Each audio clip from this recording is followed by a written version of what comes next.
നമ്മുടെ മനസ്സ് വല്ലാതെ തളർന്നിരിക്കുന്ന സമയം, ചില പ്രശ്നങ്ങളൊക്കെ വന്നു കഴിഞ്ഞാൽ ആരും എന്നെ മനസ്സിലാക്കുന്നില്ല, പല തോന്നലുകളും ഉണ്ടാകുന്ന അവസ്ഥ. ഇങ്ങനെയുള്ള സമയങ്ങളിലൊക്കെ ചൊല്ലേണ്ടുന്ന ഒരു ദിക്ർ, ബിസിനസ്സുകളൊക്കെ ആരംഭിക്കാൻ ഒരുങ്ങുന്ന സമയത്തും കല്യാണങ്ങൾക്കൊരുങ്ങുന്ന സമയത്തുമൊക്കെ നമ്മൾ ചൊല്ലേണ്ടുന്ന ഒരു ദിക്ർ. മനസ്സിൽ തെറ്റായ ചിന്തകൾ വരുമ്പോൾ, സ്വന്തം നഫ്സിനെ കൊണ്ട് തെറ്റുകളിലേക്ക് വീഴുമോ എന്നുള്ള ഭയമുണ്ടാവുമ്പോൾ ചൊല്ലേണ്ടുന്ന ഒരു ദിക്ർ. കോപം, അസൂയ, അഹങ്കാരം എന്നിവയൊക്കെ ഉണ്ടാകുമ്പോൾ അതിനെ തൊട്ടൊക്കെ കാവല് തേടുന്ന ഒരു ദിക്ർ ദുആ.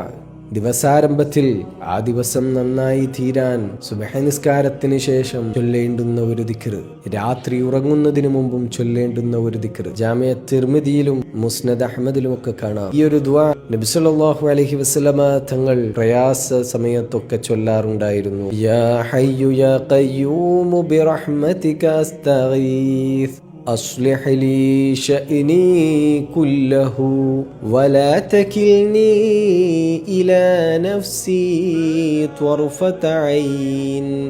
നല്ലത് പറയാനും കേൾക്കാനും റബ്ബ് സുബ്ഹാനഹു വ തആല തൗഫീഖ് നൽകട്ടെ ഇൻഷാ അല്ലാഹ്.